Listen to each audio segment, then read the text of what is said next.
Oke. Eh, ini. Oke, selamat malam teman-teman dan Bapak Ibu semuanya.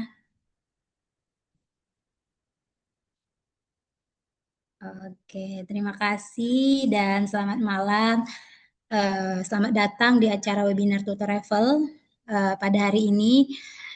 Saya izin memperkenalkan diri kembali. Perkenalkan semuanya, saya Riana dari tim Tutor Travel dan di sini saya akan membantu kelancaran di acara webinar mengenai program kuliah di China bersama dengan Tutor Travel gitu. Sedikit menjelaskan mengenai tutor Tutor Tutor ini adalah konsultan pendidikan yang dimana kami bisa membantu atau kami dapat membantu siswa-siswi Indonesia yang ingin melanjutkan program kuliahnya ke luar negeri, khususnya adalah ke negara China gitu. Dan di malam hari ini juga kami khusus mengundang salah satu siswi dari Tutor Travel yang dimana beliau ini saat ini sedang berkuliah di China. Di sini ada Kak Giliana juga nantinya. Halo Kak Giliana. Oke. Halo Kak, Oke. Udah makin ini ya Kak Giliana makin glowing, makin cantik. makasih. Kakak juga. Terima kasih. Bagaimana Kak kabarnya? Ya, syukurlah baik Kak. Oke, siap. Mungkin kita akan melanjutkan untuk sesi sharingnya ya, Kak ya. Mm-mm. Oke, teman-teman dan Bapak Ibu sedikit penjelasan bahwa Kak Juliana ini sendiri adalah siswi dari Tutor Level yang dimana kami telah membantu Kak Giliana untuk kuliah ke luar negeri untuk ke China dengan program subsidi pemerintah. Benar ya Kak Giliana ya? Betul. Oke, dan di malam hari ini juga nanti Kak Giliana akan sharing pengalamannya bagaimana dia proses pendaftarannya seperti apa, lalu proses pemberangkatannya seperti apa, dan juga nanti Kak Giliana akan menyampaikan bagaimana sih kehidupan kuliah di sana. Gitu ya Kak Giliana ya. Iya, Oke, eh, Kak Giliana udah siap? Udah ini. Kak Giliana boleh. udah siap? Boleh? Mau mulai share screen sekarang? Ah, boleh. Oke.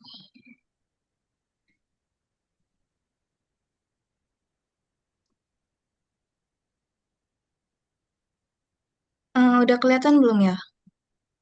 Oh, sudah? Oke. Oke, kepada Kak Giliana dipersilakan untuk sharing tentang bagaimana kuliah di China. Silakan. Oke, pertama-tama selamat malam teman-teman. Perkenalin nama saya Juliana. Saya kuliah di Ningxia University. Sebentar. Oke, saya mulai ya. Eh, ini tadi perkenalan singkatnya. Saya Juliana Ferotantuli dari Ningxia Tashe. Lalu saya ini asal Tangerang. Saya berangkat ke China pada, maaf sebentar ya, di tahun 2023 kemarin. Lalu sekarang ini saya statusnya mahasiswa aktif di Ningxia Tashe dengan mengambil jurusan Applied Statistics. Jadi gimana awal mula saya tiba-tiba berangkat kuliah ke China?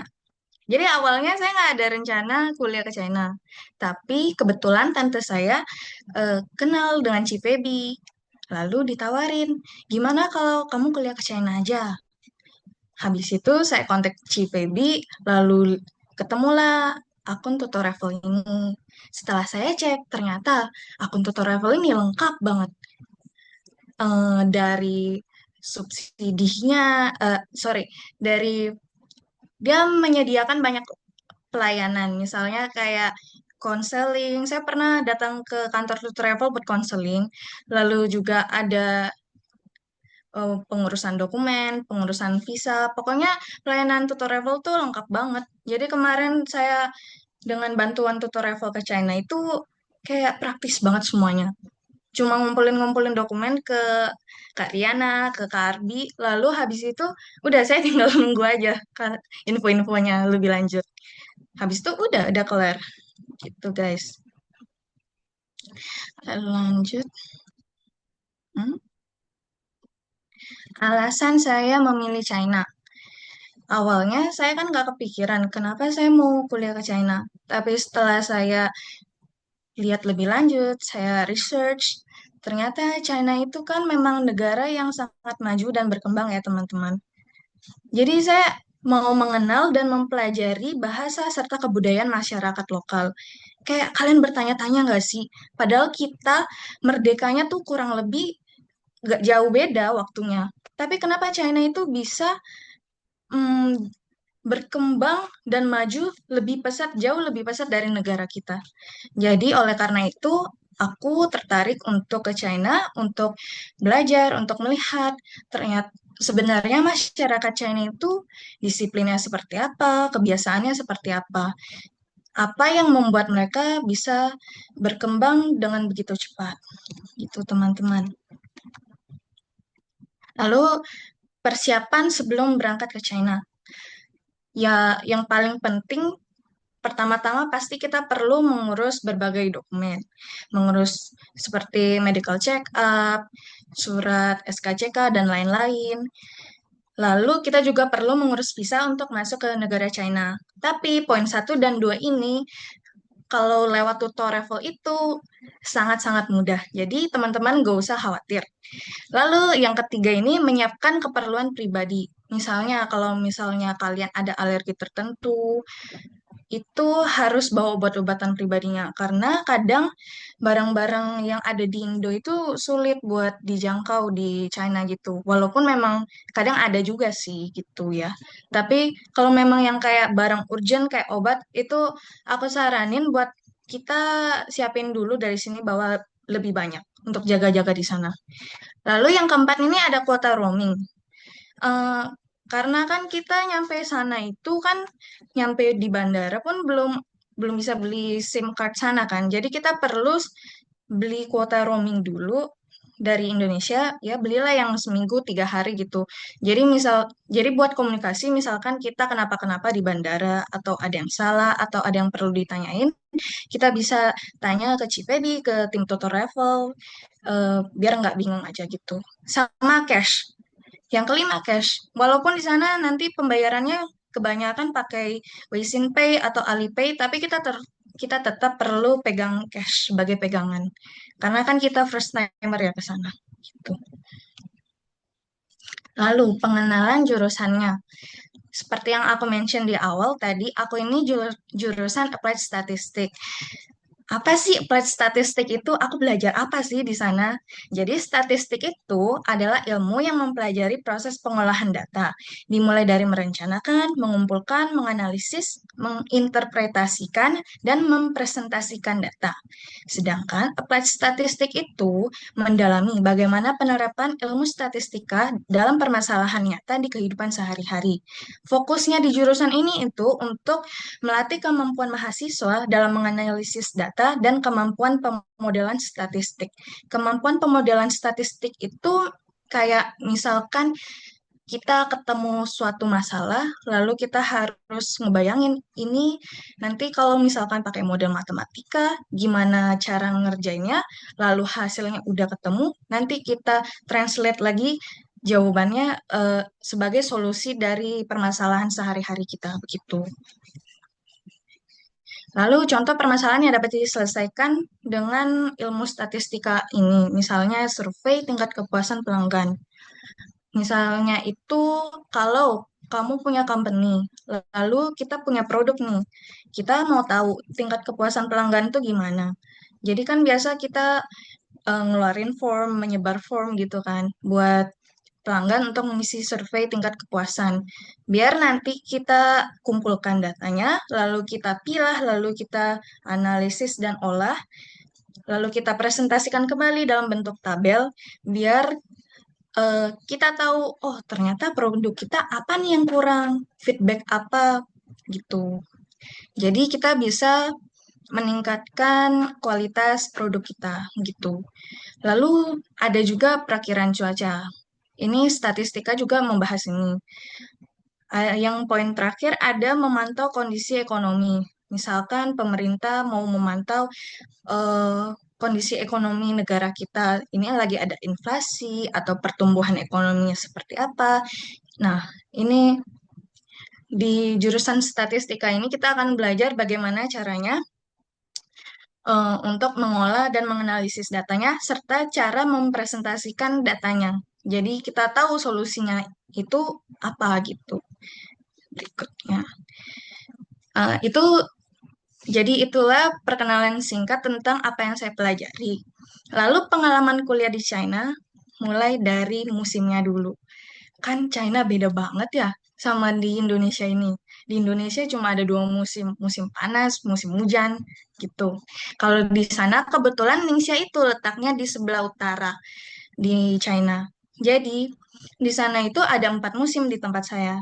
Ada musim semi, kering, musim ya summer itu, lalu musim gugur sama winter, musim salju dingin ini. Jujur pas aku ke sana itu aku kaget sih. Pertama, eh, di Indonesia itu kan lembab ya, sedangkan nyampe di sana tuh kering banget. Padahal itu udah musim gugur ya, itu pun kering banget. Awal-awal datang sih kayak nggak enak banget, nggak nyaman gitu. Tapi lama-lama, oh ternyata di sini udaranya kering. Aku perlu pelembab ruangan, perlu lotion. Nah itu yang aku baru tahu. Habis itu winter juga. Itu salah satu kayak wow. Di Indonesia kan nggak ada sedingin-dinginnya, nggak ini kan apa namanya mentok juga kayak Puncak, Lembang, nggak ada sampai minus, nggak sampai salju. Sedangkan di tempat saya tuh sampai turun saljunya lebat banget. Jadi ya itu kaget juga sih. Tapi tenang aja teman-teman, kalau misalkan kayak kalian takut di sana dingin banget, perlu baju seperti apa, nggak usah ribet-ribet bawa dari Indonesia. Saran aku, belinya tetap di sana aja, soalnya di sana harganya murah dan variasinya banyak. Daripada menu-menuhin koper dari Indo bawa baju musim dingin banyak-banyak itu nggak. Lalu habis winter itu ada musim semi itu aku paling suka musim semi karena nggak terlalu panas, nggak terlalu dingin dan cantik banget bunganya bermekaran. Lalu kayak seperti sekarang itu lagi summer di sana terik panas tapi kayak seger banget juga. Aku juga suka sih. Oke, next. Fasilitas kampus. Seperti kampus pada umumnya ya, di kampusku juga ada lapangan olahraga banyak banget misalkan lapangan tenis, bulu tangkis, meja pingpong di mana-mana. Fasilitas olahraganya nggak kurang, banyak banget. Cuma dokumentasinya saya kurang aja gitu. Habis itu tempat untuk belajar. Tempat untuk belajar itu nggak nggak hanya di perpustakaan. Jadi kayak di depan ruang kelas itu disediain banyak meja-meja dan kursi-kursi yang nyaman buat kita belajar sendiri. Itu temanku banyak banget yang belajar di sana biasanya. Sama ruang kelas. Jadi ruang kelas itu biasanya kalau misalkan nggak ada kuliah nih, kita boleh di kelas untuk belajar sendiri gitu, review-review pelajaran atau preview pelajaran gitu. Biasanya kalau minggu-minggu ujian gitu, ruang-ruang kelas ini banyak banget yang pakai, banyak banget yang datang buat belajar di sini.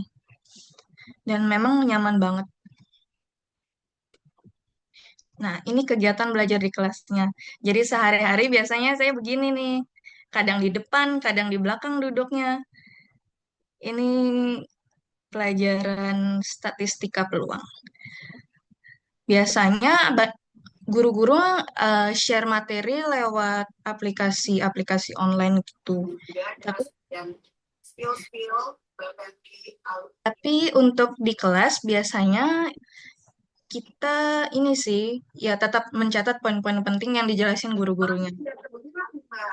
Dan yang ini nih pelajaran coding. Aku lupa mention di plat statistik ini, statistik kan perlu ini ya, menggunakan bahasa pemrograman buat ngolah datanya. Jadi di jurusanku juga belajar coding-coding gitu. Misalkan eh, Python yang paling ininya paling umum. Dan kalau misalkan buat statistik sendiri biasanya kebanyakan menggunakan bahasa pemrograman R.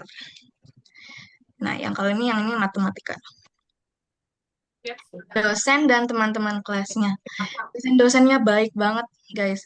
Nggak usah khawatir deh. Yang kiri ini ada dosen aljabar linearku. Beliau ini baik banget. Aku selalu duduk, aku selalu duduk paling depan kalau pelajaran beliau. Soalnya beliau ini ngajarinnya enak banget, sangat jelas. Walaupun aku sebagai anak inter ya, masih kan aku belajar applied statistik ini menggunakan pengantar bahasa Mandarin. Walaupun banyak kata-kata yang belum aku mengerti, tapi beliau bisa mengantarkan, menyampaikan pelajarannya secara jelas. Dan aku suka banget. Dan beliau ini baik banget ke aku juga. Nggak hanya ke aku, ke teman-teman kelasku yang lain juga. Ini baik banget beliau. Lalu ini ada guru olahraga Tai Chi.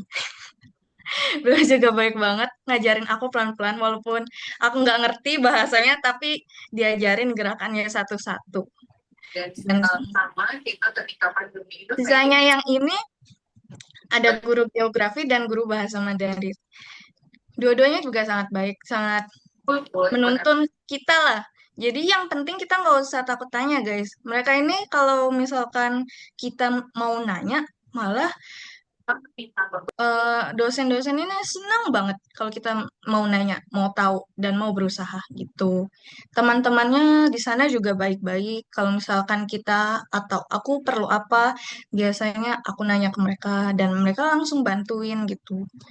Baik sih. Jadi nggak usah khawatir teman-teman. Bahkan sama teman-teman warga, bukan warga, teman-teman lokal China sana, kalian gak usah takut mereka membeda-bedakan kita gitu, nggak usah. Karena mereka malah welcome banget. Kita ada bingung apa, pertanyaan apa, mereka pasti langsung bantuin, langsung bantu jawab gitu. Lalu event sekolah. Biasanya kalau misalkan ada hari-hari besar di China sana, sekolah bakal eh, mengadakan event-event tertentu buat mahasiswa inter gitu untuk merasakan kebudayaan China. Misalnya salah satunya ini pas acara Tuan Wujie kemarin. Jadi kalau di Indonesia itu perayaan kita makan bakcang. Di situ sekolah membawa kita buat belajar gimana cara bikin bakcang yang benar. Lalu di sini juga ada siangpao. Ini tuh kayak bungkusan wewangiannya orang sana. Jadi di situ tuh ini isinya ada kayak tanaman-tanaman herbal China sama bunga-bunga kering. Jadi wanginya, jadi ini bungkusan ini tuh wangi banget dan sehat gitu. Kalau yang foto sebelah sini ini aku dan teman-teman Indonesia aku yang ada di Indonesia situ lagi mau belajar gimana caranya membungkus bakcang yang benar. Itu seru banget. Jadi walaupun kita kesulitan ya, mereka bantuin kita buat bungkus pelan-pelan dan satu persatu. Lalu yang ini juga, ini waktu itu aku nyanyi bareng teman-teman inter yang lainnya buat perayaan welcoming mahasiswa baru. Ini juga Tuan Ucie, tapi yang tahun 2024 kemarin. Ini ada event kayak pakai baju tradisionalnya mereka gitu. Dan diajarin juga gimana cara membungkus bakcang. Yang ini perayaan pada tahun 2024 kemarin, tapi pas Imlek. Jadi banyak mahasiswa inter yang nggak pulang ke negaranya. Lalu sekolah ngajakin kita buat makan bareng gitu. Sama ada acara-acara kayak nyanyi bareng, pertunjukan nari, itu seru banget sih. Lalu ini stadion eh, misalkan misalkan ada acara seperti konser atau apa, kita biasanya dikumpulin di sini buat nonton bareng-bareng gitu. Lalu untuk makanan, kalau yang sebelah kiri ini tuh makanan kantin guys. Jadi biasanya kayak kalau di sana ya, kita buat ke kantin itu cara beli makanannya gimana? Kita harus beli top up saldo ke student card kita dulu. Jadi nanti bayarnya nggak pakai uang atau nggak pakai Alipay gitu. Jadi pakai kita tap kartu student card kita ke mesinnya. Kayak misalkan kartu flash di Indo gitu lah. Nah, di sana tuh makanannya porsinya gede-gede banget. Aku pertama kali nyampe sana, aku kaget kayak, wow, nasinya sangat banyak, tapi murah. Aku seneng sih, tapi ya kaget aja gitu. Terus makanan di sana sehat-sehat menurutku. Sayurnya ada, lauknya ada. Cuma mungkin ya rasanya hmm, lebih kayak banyak bumbu China-nya gitu. Tapi lama-lama aku kebiasa sih sekarang udah. Lalu, misalkan kalau teman-teman nggak mau makan makanan kantin, bisa banget masak sendiri. Di sana tuh harga bahan, lauk-lauk gitu, itu murah, teman-teman. Bahkan ini ya, aku biasanya nggak harus ke pasar tradisionalnya untuk beli bahan. Aku kayak ke supermarketnya, beli bahan kayak ayam yang udah bersih, sayur yang udah dibungkus bersih, masih rapi. Itu harganya juga murah. Jadi, nggak usah khawatir. Bahkan kalau kita mau masak sendiri tuh jadinya lebih hemat. Sama yang part aku suka dari eh, kuliah di Ningsih itu buah-buahannya juga murah. Jadi kayak mendukung banget guys kalau kita mau hidup sehat gitu.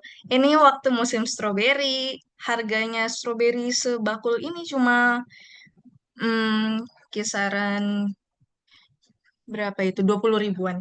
Ini juga anggur, ini ada persik dan jeruk. Pokoknya buahnya seger-seger dan murah. Tempat tinggal. Ini di dormku ini, kebetulan satu kamar terdiri dari 4 bunker bed. Jadi yang di bawah ini meja sama lemari kecil, lalu yang di atasnya ini tempat buat tidur. Bisa diisi 4 orang. Lalu di depan ada balkon, sama yang belum ke foto itu di dalam kamar juga ada wastafel buat 2 orang dan kamar mandi dalam. Jadi menurutku kampusku ini dormnya juga udah lumayan lengkap sih dan lumayan enak gitu. Betul. Lalu di tiap lantai juga disediain dapur buat masak. Di dapur ini juga ada wastafel buat nyuci piringnya, sama dispenser air panas dan air dingin. Jadi kita nggak perlu beli galon gede-gede, kita cukup ke dapur buat ngisi air, ngambil air panas atau air minum seperti biasa. Lalu juga disediain di belakang ini disediain kompor listrik. Biasanya ada 2 atau 3 per dapur.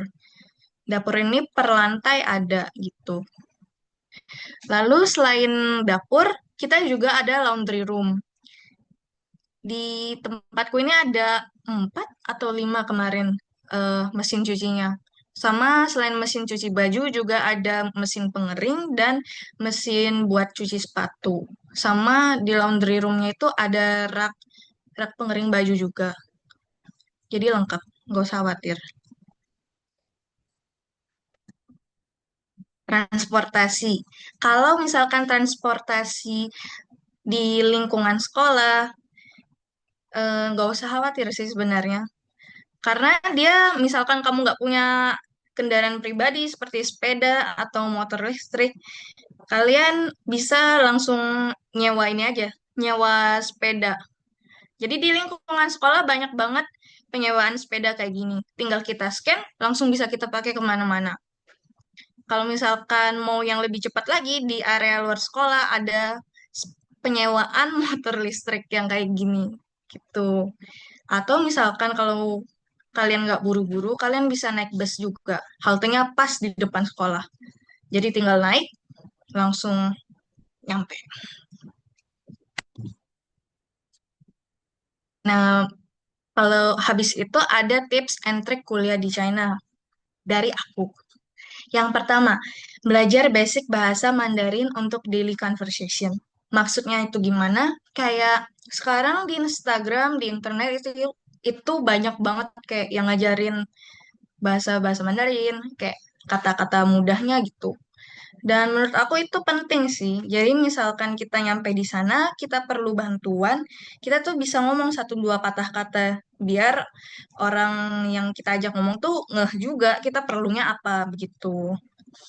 Lalu yang kedua, berani mengeksplor lingkungan baru.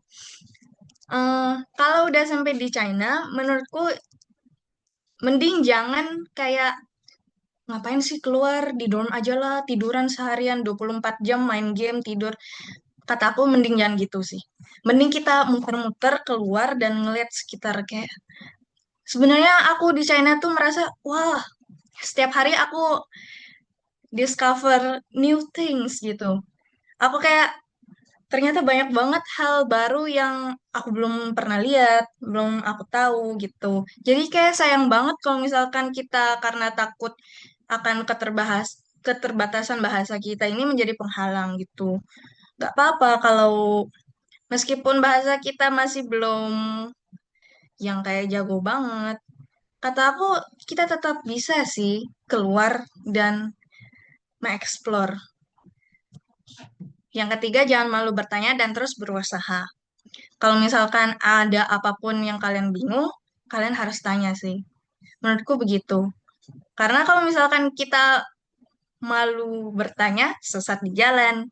Lalu misalkan, kalau misalkan udah bertanya, lalu bingung, masih nggak bisa, gak usah khawatir teman-teman. Kita harus tetap berusaha aja, karena orang yang gagal adalah orang yang berhenti berusaha. Kalau dari aku segitu dulu sharingnya. Menurut aku mungkin memang ada, kalau misalkan ada beberapa poin yang terlewat dan ada yang ingin kalian tanyakan, boleh banget teman-teman.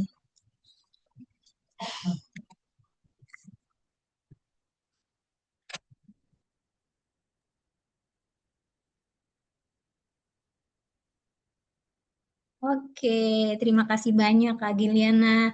Pengalamannya sangat menginspirasi ya. Oke, semoga teman-teman juga dapat terinspirasi terkait tadi yang dijelaskan Kak Giliana mengenai bagaimana kondisinya kuliah di China seperti apa.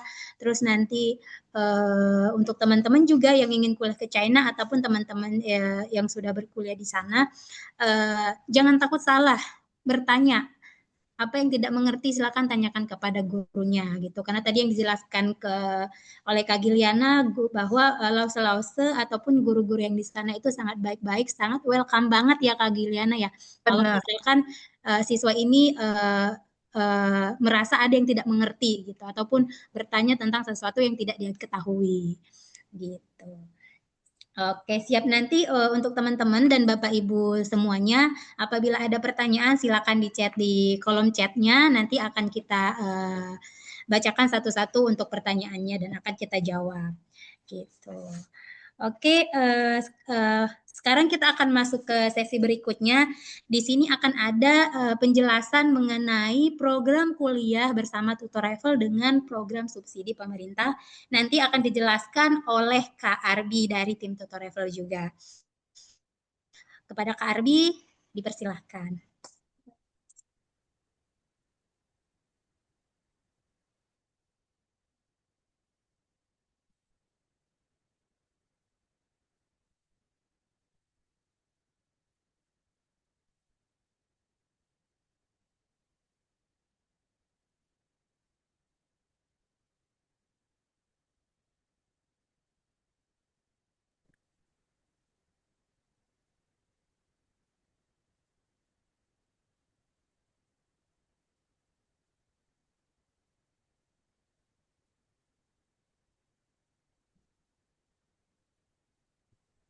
Oke, halo, selamat malam semuanya.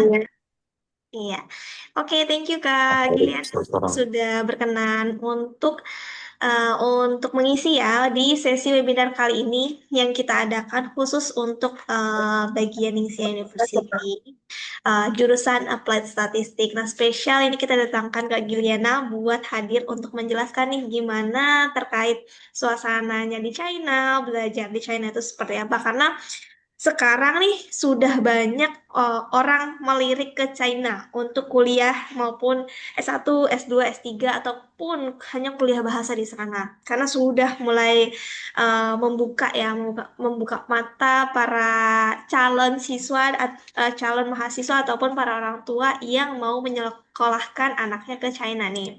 Nah, jadi tadi dari Kak Giliana sendiri itu menjelaskan terkait dari segi perkuliahan di sana karena Kak Giliana ini adalah salah satu murid kita yang memang sudah diterima dan sedang belajar di kampus China yaitu adalah di Ningxia University. Nah, lalu mungkin saya di sini apa meng- mau menginformasikan sedikit tentang program di Tutoreful. Nah, jadi sebentar saya izin share screen dulu. Nah, sebelum mungkin nanti kita next ke tanya jawab ya, nanti mungkin Bapak Ibu sama teman-teman semuanya udah nggak sabar mau tanya jawab. Ini saya mau menjelaskan sedikit aja tentang programnya. Jadi, kenapa sih dari tadi bilangnya itu adalah Tutoreful? Nah, Tutoreful sendiri ini adalah konsultan pendidikan, di mana kita konsultan pendidikan yang memang terkhusus untuk ke luar negeri. Salah satunya adalah ke China.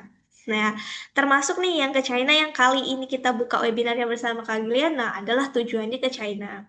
Nah, untuk program-programnya kita selain China untuk berkuliah kita pun membuka untuk beberapa layanan lainnya seperti kalau misalkan anak Bapak Ibu ternyata usianya atau belum lulus nih, belum lulus sekolah mau coba lihat untuk jalan-jalan ke China bisa ikut program summer camp atau winter camp atau sebelum sebelum berangkat kan ke China butuhnya visa nih kita juga ada untuk layanan pembuatan visa turis maupun visa student. Terus juga ada program-program lainnya ya, beberapa program nanti terkait konsultasi kita pun welcome untuk para orang tua, para siswa yang mau mengetahui nih penjelasan program ke China termasuk yang program subsidi program apa. Nah, itu bisa nanti bisa hubungi ke kami termasuk saya Arbi dan juga ada Karyana. Nanti lalu juga ada Kak Rani juga yang menjadi konselor siap sedia apa ya namanya mengawal Bapak Ibu untuk menjelaskan programnya kami. Gitu. Nah, mungkin di sini langsung aja ya. Di sini kita itu adalah partnernya dari BRCC karena program kita ini adalah program subsidi, bukan program beasiswa. Makanya di program subsidi ini di under programnya BRCC, Belt and Road Training Center, di mana tadi mungkin Bapak Ibu sudah melihat video di awal bahwa BRCC ini adalah organisasi global yang di mana tepatnya lokasinya itu ada di Guangzhou, China. Nah, maka BRCC itu yang punya program subsidinya dan kami sendiri ditunjuk sebagai konsultan pendidikan untuk menjalankan program subsidi. Nah, kemudian nextnya di sini adalah, nah ini ada beberapa pemberangkatan murid di tahun 2023 dan 2024. Nah, untuk programnya sendiri kita itu sudah ada di tahun 2013. Ini programnya seperti program summer camp. Nah, saat ini juga kita membuka untuk program winter camp. Nah, ini kita programnya memang dari tahun 2013 sampai saat ini untuk program ke China, yaitu adalah program subsidi. Tuh. Lalu di sini, nah ini, jadi untuk program subsidi sendiri yaitu adalah memang inisiatif dari One Belt One Road, di mana mereka punya tujuan bersama untuk menyebarkan, mempromosikan, dan juga mengenalkan lah budaya pendidikan bahasa China ke seluruh dunia, termasuk di Indonesia. Nah, makanya dibukalah bersama dengan BRCC dan juga dari apa namanya semi governmentnya dibukalah dengan adanya program subsidi untuk membuka lebih lebar nih peluang kuliah ke China gitu yang dimana untuk program subsidi yaitu adalah cukup membayar di uang pangkal saja satu kali di awal di mana subsidi yang akan disubsidikan nanti itu bisa berupa free uang kuliah, free asrama, dan bahkan bisa berkesempatan mendapatkan uang saku. gitu. Itu yang akan disubsidikan. Nah, mungkin nanti secara lengkapnya Bapak Ibu bisa hubungi kami ya. Sebentar. Nah, ini. Oke, nanti kita akan mungkin Bapak Ibu atau teman-teman semuanya yang penasaran terkait penjelasan apa sih Kak ini program subsidi, penjelasan seperti apa yang tadi hanya membayar uang pangkal aja nih, cukup satu kali sudah sampai lulus itu seperti apa, nanti kita akan welcome menjelaskan secara detail dan juga secara lengkap. Ini mungkin nomornya kami tampilkan Bapak Ibu Tulisan yang uh, bertanya ulangan di mana? untuk bisa menghubungi kami untuk menjelaskan programnya secara lengkap. Oke, mungkin itu untuk informasi mengenai program subsidi. Terima kasih untuk waktunya. Saya kembalikan ke Karyana.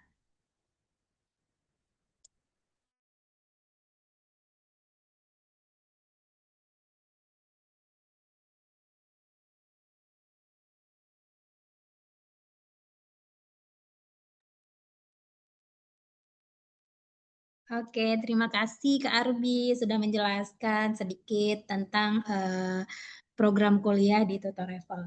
Nah, untuk sekarang Bapak Ibu, jika ada pertanyaan, kita sudah buka untuk sesi tanya jawab. Nah, di sini sudah ada beberapa pertanyaan. Ya. Ini tertuju kepada Kak Jiliana ya. Kak Jiliana nanti mohon bantu dijawab. Halo Kak, mau tanya dong kenapa Kak Jiliana memilih Ningxia University dibandingkan universitas lainnya dan beasiswa yang didapatkan itu CGS ya. Terima kasih. Ya, halo Sylvia. Jadi, kenapa aku memilih Ningxia University? Jadi karena memang awalnya aku ini tertarik ke jurusan Applied Statistik ini. Kebetulan juga Ningxia University ini ada ngebuka jurusan Applied Statistik. Jadi aku memilih Ningxia University. Dan setelah aku lihat-lihat di Google, aku research, Ningxia ini ternyata di daerah utara dan lingkungan Ningxia ini lebih tenang begitu. Aku pribadi lebih suka lingkungan belajar yang lebih tenang. Karena menurutku itu membuatku lebih fokus untuk belajar gitu. Lalu beasiswa itu beasiswa sekolah, beasiswa sekolah Indonesia gitu. Ada yang mau ditanyakan lagi, Sylvia?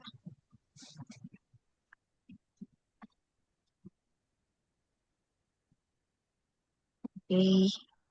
Oke Kak, mungkin bisa disebutkan juga ya, kemarin kan Kakak daftarnya di program subsidi gitu ya. Subsidi Nah, yang Kakak dapatkan itu seperti apa sih? Gitu, pas eh, kemarin Kakak daftar. iya, program subsidi saya itu dapat termasuk uang saku, akomodasi, maksudnya tempat tinggal, dorm, lalu dapat ter include asuransi juga, sama biaya sekolahnya itu free. Oh, Nah, oke. Jadi gitu ya untuk Kak Jiliana sendiri masuk di program subsidi yang dimana pada saat Kak Jiliana mendaftar di program subsidi atau di Ningxia University, memang Kak Jiliana sudah dapat benefit seperti uang kuliahnya sudah di cover, terus nanti udah dapat dom juga, lalu dapat tambahan uang saku, bahkan tadi kata kakak dapat asuransi ya. iya. Nah, gitu Kak. Oke, selanjutnya di sini ada pertanyaan juga. Awal kuliah ke China sudah ASK. Saat awal kuliah ke China sudah ASK berapa? Oh, ini saya bantu jawab.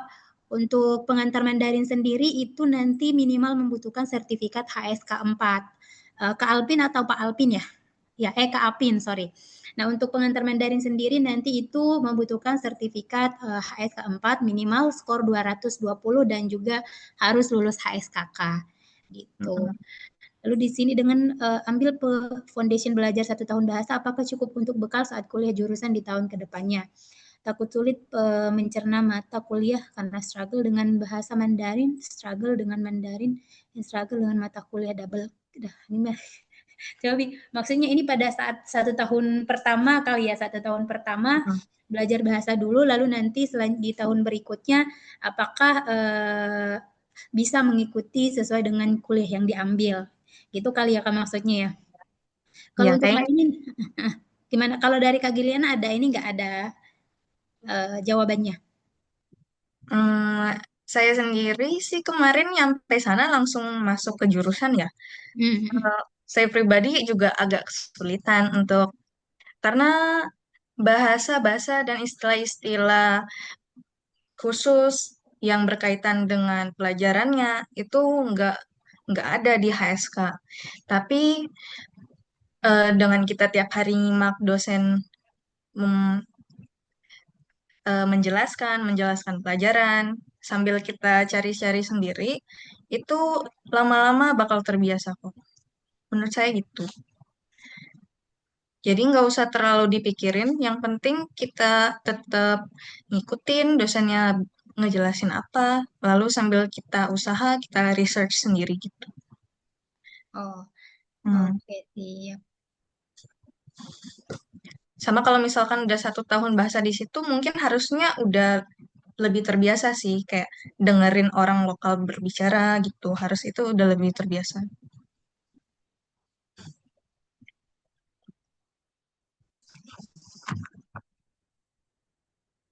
Sama kalau misalkan masih ragu nanti kayak gimana, bisa aja les bahasa dulu. Misalkan dari tutorial kayaknya ada ini ya kayak les bahasa Mandarin dulu ya. Dan Iya, pengajarnya itu yang dari BRCC itu nggak sih?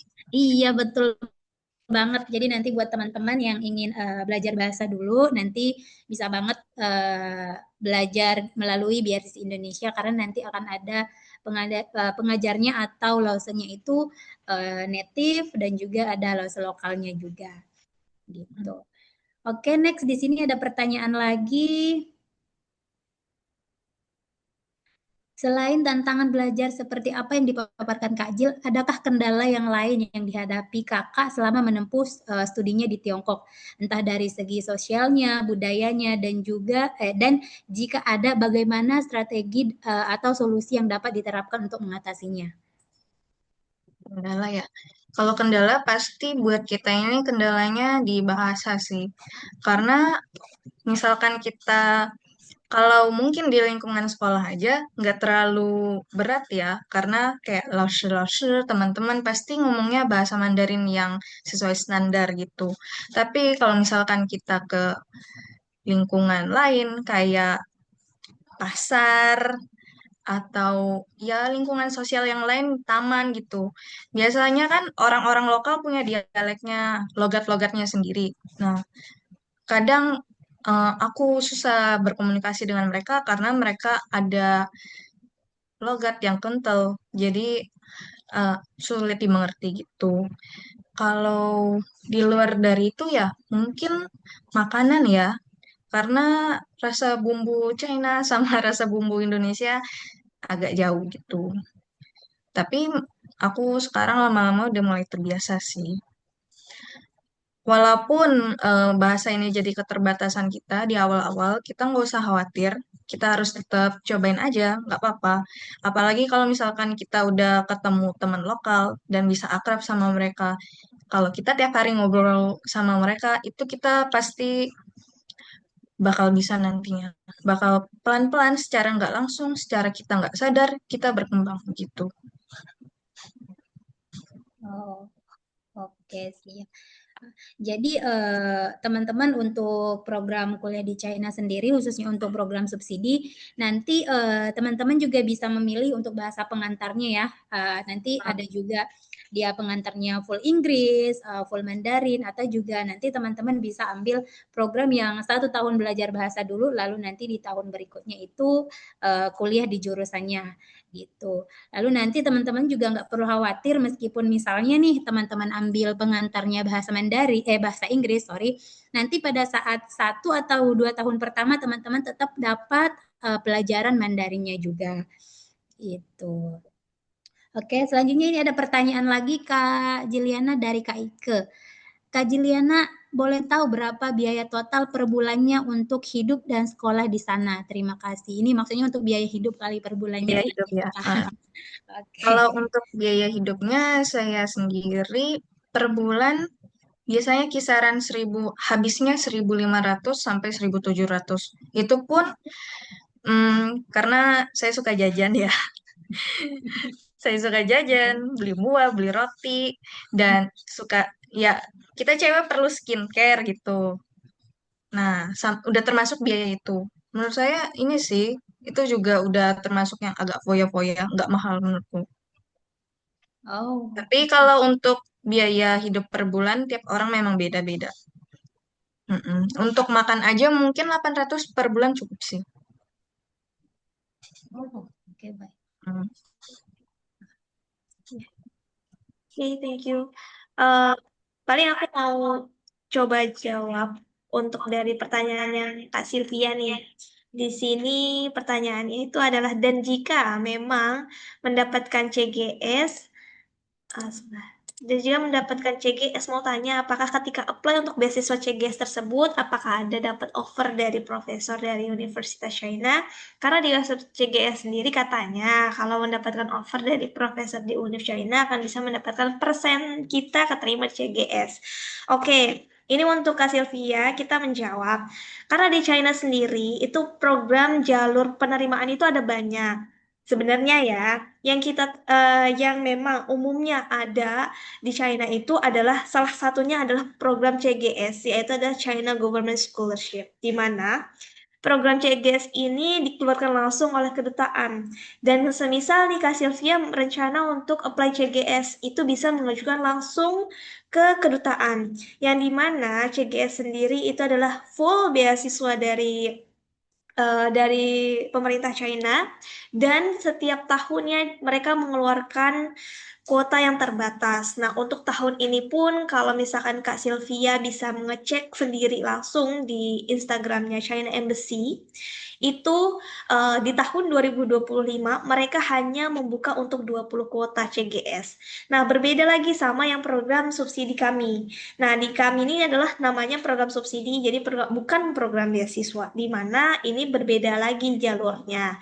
Program subsidi ini jalurnya itu adalah Belt and Road Scholarship namanya. Jadi dia dari dulunya kalau misalkan Kak Sylvia tahu atau para orang tua ya yang di sini tahu, itu adalah BRI namanya, Belt and Road Initiative. Jadi mereka itu membuka nih peluang untuk siswa student yang berasal dari Indonesia rencananya mau kuliah ke luar negeri, salah satunya ke China. Jalurnya seperti apa nih yang mudah gitu, maka dibukalah dan diadakannya program subsidi.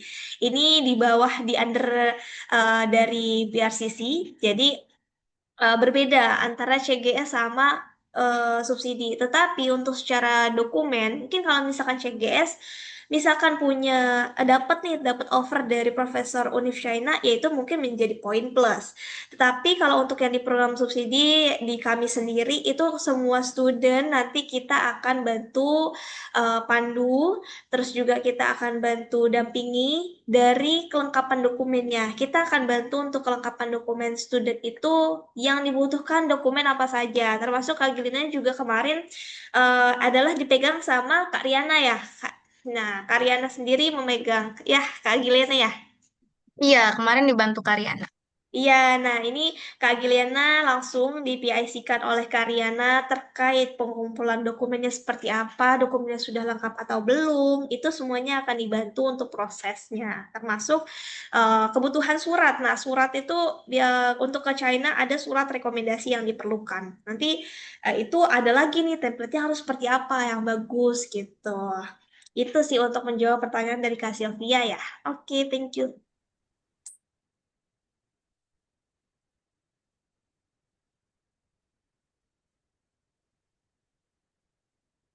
Itu bisa jawab bahasa Inggris.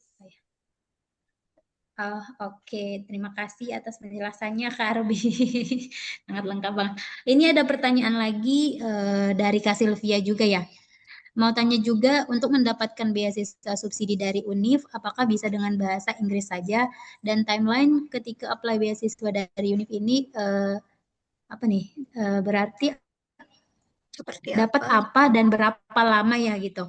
Oh baik, seperti tadi yang saya jelaskan untuk program subsidi ini nanti kakak bisa milih bahasa pengantarnya mau full Inggris ataupun full Mandarin gitu. Lalu untuk durasi kuliahnya itu sendiri itu adalah 4 tahun ya kak ya. Lalu nanti untuk program subsidi ini sendiri itu untuk universitasnya sudah ditentukan kak. Jadi nanti setiap tahun akan ada update-nya universitas apa aja yang masuk di list program subsidi. Jadi nanti Kak Sylvia bisa memilih mau di univ A, B, C dan dengan jurusannya apa saja gitu. Dan di sini saya informasikan juga untuk pengantar Inggris itu membutuhkan sertifikasi bahasa juga ya, yaitu butuh IELTS minimal 6,0 dan juga atau bisa pakai Duolingo English Test. Skornya itu 110 sampai 120 minimal. Gitu Kak Sylvia. Apakah menjawab Kak Sylvia?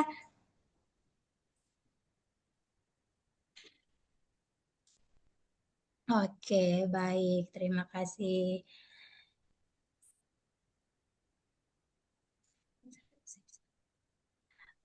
Di sini ada pertanyaan dari Kak Apin, mungkin ini tertuju kepada Kak Giliana ya. Saya bacakan. Kalau berjalan sudah bisa bicara dan dengar Mandarin, tapi masih salah-salah menulis Hanse-nya, bisa mempengaruhi nilai kuliah tidak? Gimana kalau dari pengalaman di Kak Giliana seperti apa?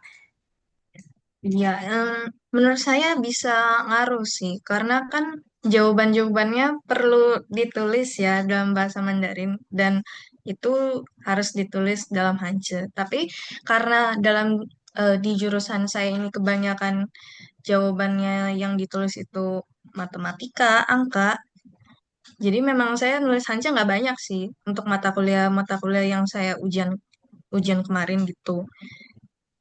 Tapi harusnya kalau misalkan setiap hari kita udah di kelas, pasti kalau pas nyatet ada tulis Hanci. Jadi menurut saya harusnya bisa kita lama-lama terbiasa gitu. Walaupun jawaban kita singkat, biasanya harusnya lausinya eh, mengerti. Nggak terlalu seketat seperti jawabannya harus sepanjang anak lokal gitu.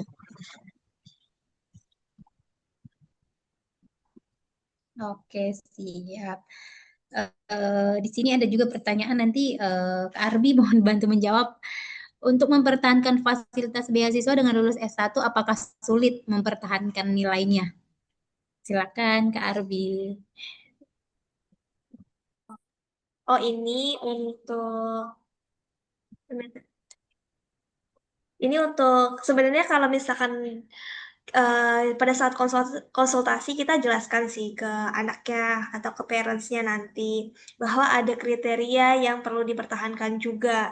Kayak Kak Giliana juga kalau nggak salah programnya 1+. Oh, bukan, Langsung 4 tahun ya, 4 tahun, di mana ya 4 tahun, di mana Kak Giliana juga perlu mempertahankan nilai untuk mempertahankan subsidi yang didapat gitu. Jadi ada performa penilaian yang akan tetap dinilai oleh kampus. Nanti setiap tahun, setiap semester itu dievaluasi gitu. Jadi supaya subsidi yang didapat itu bisa bertahan sampai lulus kalau bisa. Tuh. Berarti ini Kak Giliana masuk di tahun ke ketiga, ya Kak? Iya, ketiga habis ini. Nah, gimana kalau misalkan dari Kak Giliana sendiri dari tahun pertama sampai tahun ketiga boleh sharing Kak? Ya, menurut saya selama kita ngikutin aturan sekolah maunya gimana dan kita belajar kayak biasa gitu, maksudnya nggak aneh-aneh ya, itu nggak apa-apa sih, pasti bisa gitu. Iya, yang penting kalau udah niat kuliah ke China ya udah harus fokus belajar ya. Harus fokus Fokus, belajar. Karena di iya sini harus memang rajin. orang-orang kayak mobilitasnya lebih cepat aja gitu. Jadi kita harus mengejar. Oke.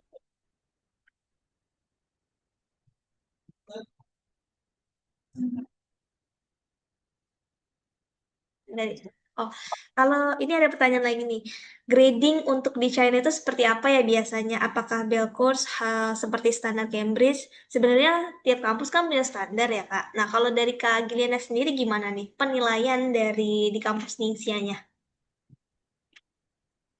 Hmm, boleh dibantu jelasin lagi nggak, Kak, untuk pertanyaannya ini? Saya kurang ngerti Sistem konteks. grading untuk di China itu seperti apa ya, Kak, biasanya?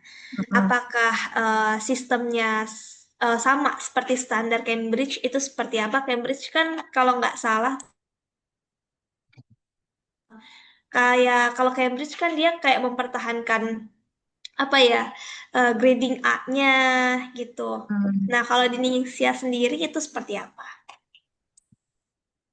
Di Indonesia sendiri, ya kurang lebih sama seperti itu, Kak. Jadi ada batas-batas nilai minimum yang harus kita pertahankan.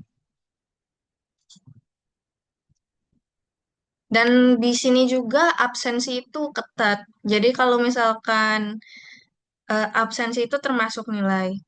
Jadi kalau misalnya kita absen, bolos, nggak izin, itu pasti pengurangannya banyak banget.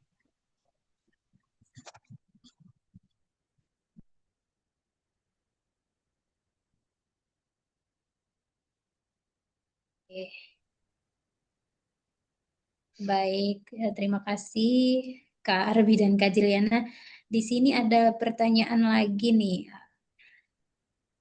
Berapa kisaran biaya yang harus dipersiapkan untuk kuliah ke China, Kak? Mulai dari pengumpulan dokumen dan jika kita belum punya basic Mandarin. Oke, baik. Kalau untuk hal ini balik lagi ya Pak, berapa khususnya untuk program subsidi karena nanti untuk program ini sendiri juga ada tipe-tipenya. Apakah siswa ini dapat yang full sampai dengan dapat uang kuliah, uang asrama, sama dapat uang saku juga, atau bahkan siswa ini nanti apakah dapat uang kuliah dan asrama aja yang di cover nanti. Lalu untuk kisaran biayanya akan mengikuti seperti apa yang harus dibayarkan gitu.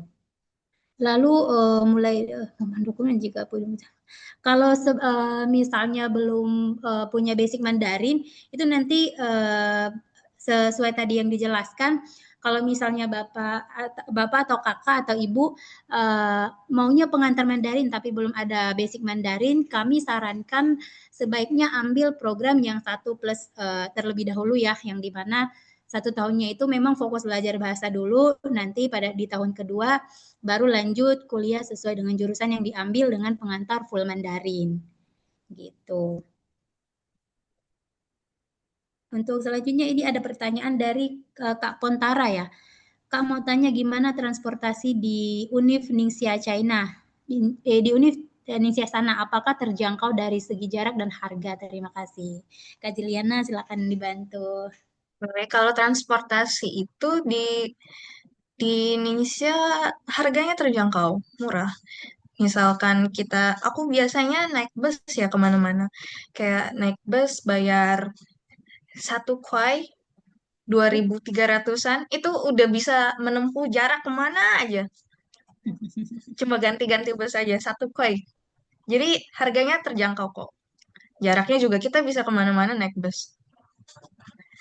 Jadi nggak usah khawatir teman-teman. Kalau misalkan kalian nggak mau naik bus, di situ juga ada sepeda listrik yang disewain di depan-depan di jalan-jalan umum. Itu biasanya banyak banget penyewaan sepeda atau sepeda listrik, motor listrik segitu. Jadi tinggal kita scan aja. Biasanya itu harganya 2 RMB per, aku lupa ya, hitungan per waktu gitu, 30 menit mungkin, kalau nggak salah. Jadi untuk transportasi sangat praktis dan terjangkau. Oke, terima kasih. Apakah kami menjawab Kak Potara? Oke, di sini juga ada pertanyaan yang tertuju ke Kak Jiliana juga ya. Nah, di sini menurut Kak Jil sendiri, jika saat ini masih duduk di bangku SMA dan cita-cita ingin kuliah di China, sebaiknya mulai les Mandarin dari sekarang atau lebih baik setelah lulus SMA? Langsung lanjut kuliah bahasa Mandarin setahun di China sebelum lanjut kuliah jurusan statistik tadi.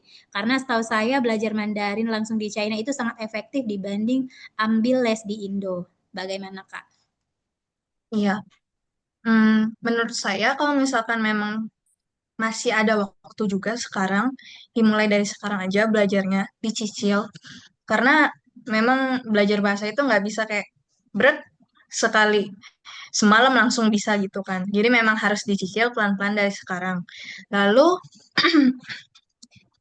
lebih baik setelah lulus SMA. Kalau menurut saya boleh sih langsung ambil program 1+4.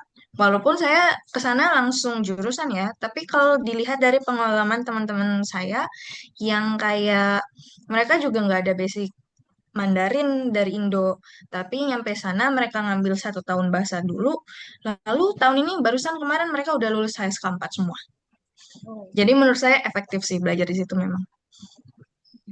berarti bisa juga ya misalnya belajar bahasa dulu di Indonesia, mungkin Juga boleh. basic-basicnya atau ibaratnya seperti persiapan kita sebelum kuliah ke China gitu ya. Nah, Lalu nanti kalau misalkan mau ambil yang program 1+, itu pun sangat bisa banget, tapi setidaknya kita sudah ada persiapan sebelum melanjutkan ke program 1+-nya tadi.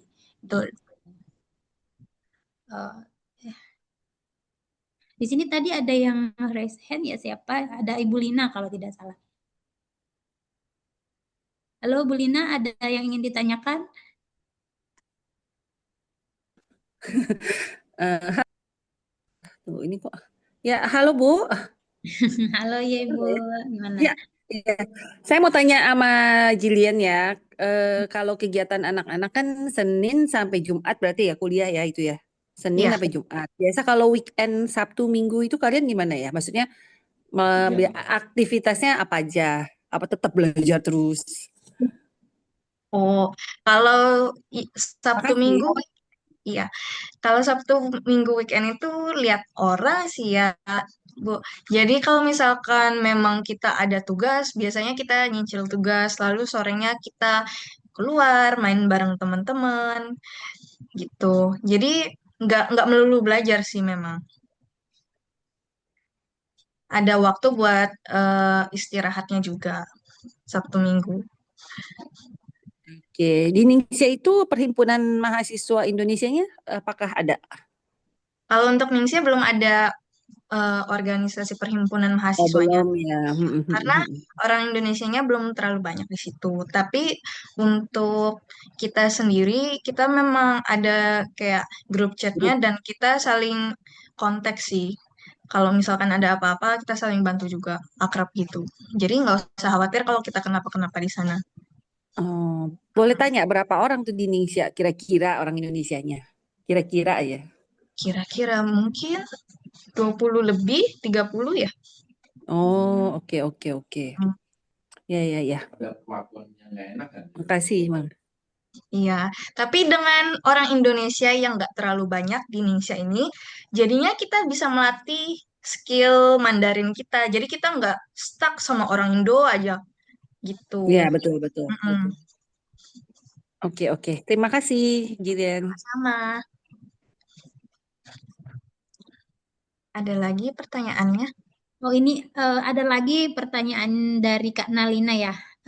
Kak Jill, kakak kan lebih ke math gitu, tapi kalau buat ilmu yang bukan hitung-hitungan gitu, kayak bisnis, mirip kayak di Indo nggak? Susah nggak ya kalau mau pulang ke Indo nyari pekerjaan di sini? Ini mungkin nanti bisa kami bantu jawab juga ya. Hmm, Oke, gimana Kak Juliana? Kalau untuk belajar kayak bisnis, eh, harusnya nggak masih masih bisa diikuti gitu. Karena aku juga punya teman dia jurusannya marketing gitu.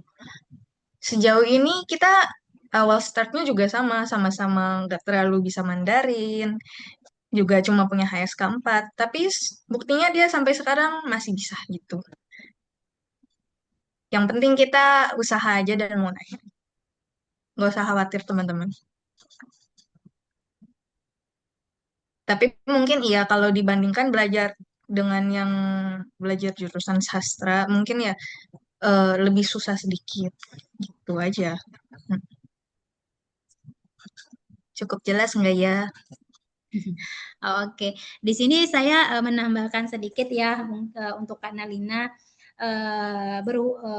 Di Tutor Travel ini sendiri, kami juga ada servis, salah satunya adalah rekrutmen ya. Jadi nanti misalnya Kak Nalina kuliahnya melalui Tutor Travel di program subsidi, nanti setelah lulus kami juga bisa bantu untuk mencarikan pekerjaan sesuai dengan jurusan dan permintaan dari perusahaan itu sendiri gitu Kak. Tentunya nanti untuk skill bahasanya juga pasti akan dibutuhkan gitu Kak Nalina. Apakah menjawab Kak Nalina? Oke, dan di sini ada pertanyaan lagi, ini mungkin tertuju ke Kak Jiliana juga ya. Kak ingin bertanya lagi, orang China kan di sana ngomongnya cepet-cepet ya. Gimana caranya menghadapi agar lancar komunikasinya? Menurut Iya, pengalaman dari Kak Jiliana seperti apa? kalau benar, kalau menurut pengalaman aku ya, memang orang di sana tuh kadang ngomongnya cepet banget, kayak kumur-kumur gitu. Tapi nggak apa-apa teman-teman, kita tinggal bilang, maaf, aku dengernya kurang jelas, atau boleh nggak ngomongnya diulang, atau boleh nggak ngomongnya lebih pelan, saya masih belajar, kurang ngerti gitu. Mereka pasti bakal ngulangin buat kita pelan-pelan, sampai kita paham. Oke, ini Jadi nggak usah takut kayak mereka judes gitu, enggak kok. oke, baik-baik. Oke, selanjutnya ini ada dari Kak Junior, mungkin bisa dibantu oleh Kak Arbi ya. Untuk program 1+4, itu apakah perlu HSK 4 juga?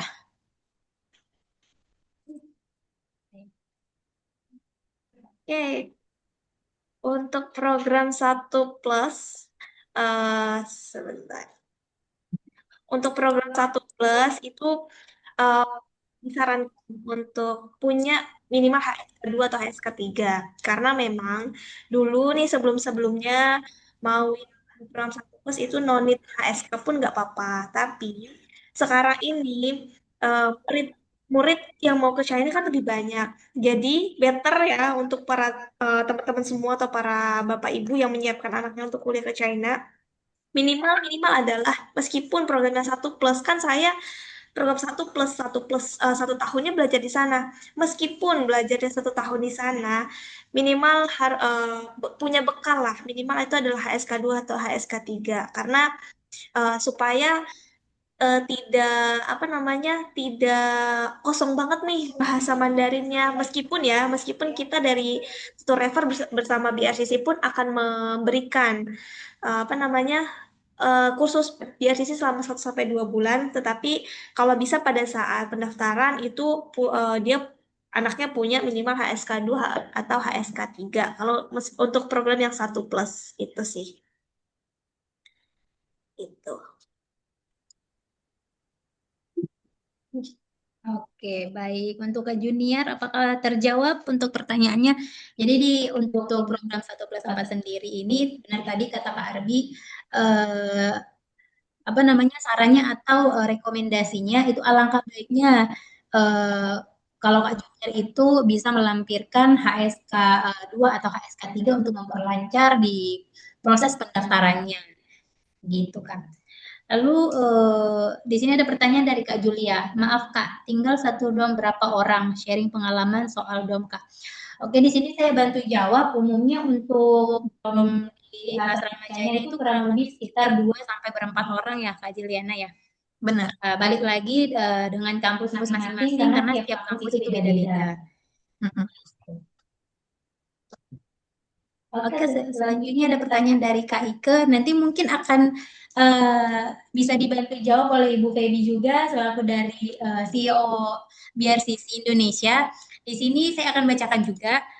Menurut Kakak Tutor Revel dan Kak Jil, bagaimana keadaan alumni orang-orang Indonesia yang lulusan universitas di China saat ini? Saya dengar-dengar orang Indonesia lulusan universitas China direbutin banyak perusahaan sampai nggak perlu nyari-nyari lowongan. Apakah benar seperti itu? Oke.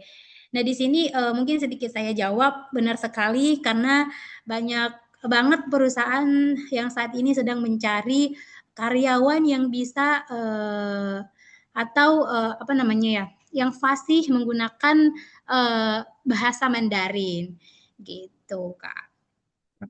Nah, itu khususnya tadi yang saya sebutkan bahwa di Toto Travel dan juga BRCC ini kita mempunyai servis yang dimana setelah siswa atau siswa yang lulus dari China, khususnya untuk murid Toto Travel aja teman-teman ya, nanti kita bisa bantu untuk mencarikan pekerjaannya juga.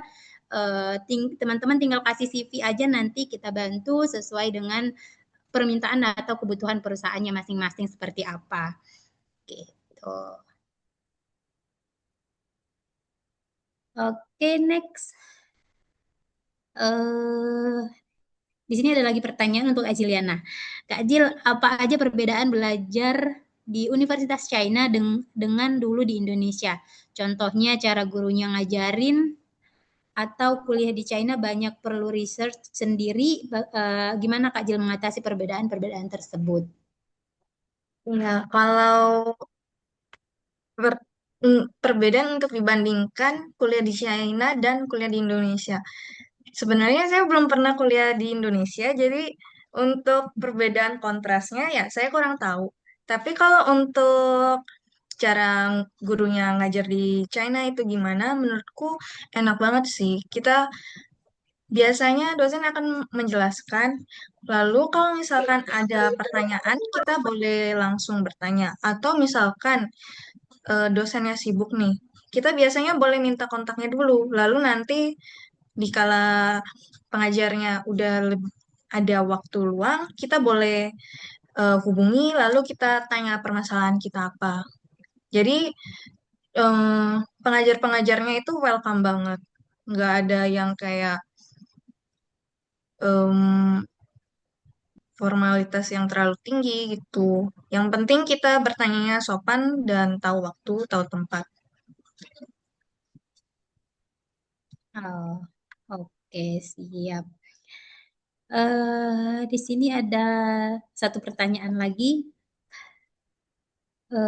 Kak Jilian, ini mungkin untuk Kak Jiliana ya. Kak Jiliana sendiri satu dom berapa orang? Pengalamannya tinggal rame-rame gitu atau gimana? Kalau aku, karena aku angkatan 2023 berangkatnya kemarin, aku satu dorm masih 2 orang untuk sekarang. Tapi pengalaman tinggal rame-rame. Awalnya memang nggak biasa kan, tapi setelah lama-lama tinggal bareng teman, ternyata enak juga. Karena kayak misalkan waktu itu pernah saya sakit di sana, itu saya nggak usah khawatir gimana nyari obatnya, gimana nyari makan. Teman sekamar langsung nyamperin, masakin, atau beliin makanan buat kita gitu. Ya, sebenarnya lihat orang juga sih. Tiap orang kan beda-beda ya kebiasaannya gimana. Tapi bersyukurnya saya, teman sekamar saya cocok karakternya sama saya gitu. Oh. Oke, oke, berarti eh, cocok lah ya saling membantu. Itu Saling teman roommate-nya kakak itu orang Indo atau orang ini juga Kak, internasional lain? orang Indo kebetulan. Oh, oke, oke. Ini aku ada pertanyaan nih Kak ke Kak Jiliana nih. Ini kan kakak ambilnya itu full Mandarin ya. Iya. Kalau boleh tahu kelasnya kakak itu digabung dengan internasional yang lain atau digabung dengan yang lokal? Ya. Iya, ini tadi saya lupa mention. Kebetulan karena Iya. saya di jurusan ini Hmm? saya sendiri ya yang ngambil jurusan ini di Indonesia. Jadi saya gabung dengan anak lokal. Oh, tapi ada orang Indo lain juga atau ada internasional lain juga? Enggak, Berarti sisa internasional memang kakak aja sendiri di sana gitu ya? ya, Yang ambil di jurusan jurusan ini. statistik tadi. Mm-mm. Oh, keren banget, hebat banget ya. Bisa Tapi langsung gabung. tapi tenang aja sih, teman-teman lokalnya juga ngebantu banget. Hmm, Ramah semua. Mm-mm. Jadi saya nggak khawatir gitu. oke, berarti mereka juga kalau misalnya Kak Giliana kesulitan, mereka juga bisa bantu gitu ya Kak Giliana ya. Mm-mm. Ah, oke, siap-siap. Oke.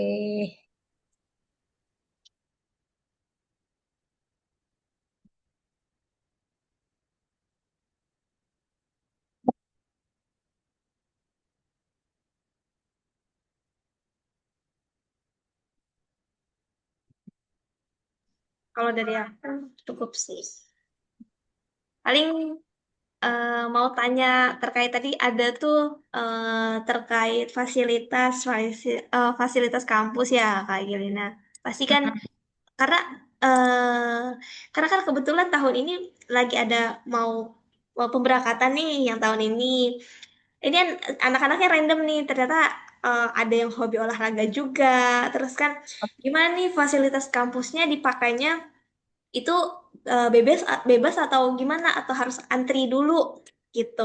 Nah, mungkin dari Kak Gilena kalau misalkan dari di Ningsia sendiri itu bagaimana, Kak? Kalau di Indonesia sendiri itu fasilitasnya lengkap ya untuk olahraga.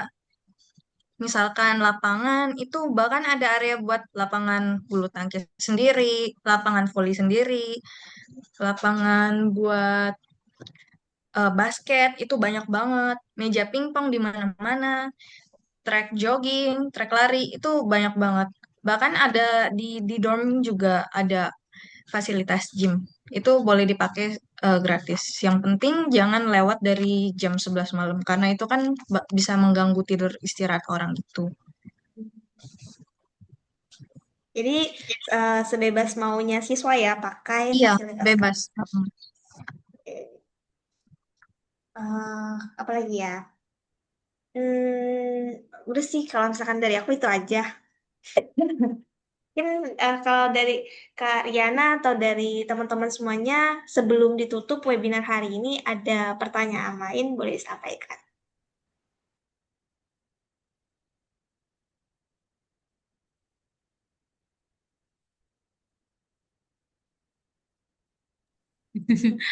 Oke deh, siap. Oke, dari teman-teman dan juga Bapak Ibu, apakah ada hal yang ingin ditanyakan? Mumpung saat ini kita mengundang eh, salah satu mahasiswa aktif yang saat ini sedang berkuliah di China, khususnya di Ningxia University.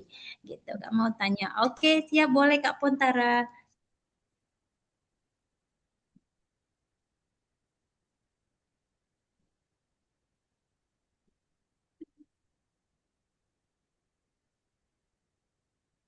Ambis-ambis. Mahasiswa China gimana belajarnya? Ambis-ambis nggak, Kak?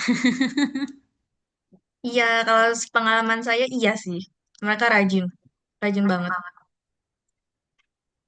Jadi kita harus usaha ekstra juga buat ngejar mereka biar nggak ketinggalan. Oke. Oke, gitu. Ya kita juga sering lihat juga ya kadang-kadang ada di apa namanya di sosial media bahwa mahasiswa-mahasiswa ataupun student-student lokalnya sendiri itu belajarnya sangat super super banget ya Ya, maksudnya dimanapun mereka bisa belajar gitu loh bahkan benar. ketika naik bus ada juga pernah kita lihat mereka juga bisa belajar gitu Iya, berarti di sini eh, kita sebagai mahasiswa internasional kalau bisa kita juga mengikuti gitu bagaimana sih student-student lokal di sana belajarnya bagaimana gitu. Oke. Oke, sebelum kita penutupan, dari Kak Jiliana ada lagi yang ingin disampaikan? Kalau dari saya ya itu aja sih. Semoga apa yang saya bagikan hari ini bisa ngebantu teman-teman semua ya. Bisa dijadikan referensi, patokan gitu. Mm-mm. Oke, eh, oke. Sebelumnya terima kasih banyak banget kepada Kak Giliana yang sudah meluangkan waktunya, yang sudah berkenan kami undang untuk sharing informasi tentang tentang kuliah di China seperti apa, kehidupannya seperti apa. Bahkan Kak Giliana juga tadi ada menjelaskan kelasnya seperti apa sih, dosennya seperti apa, baik-baik enggak gitu ya.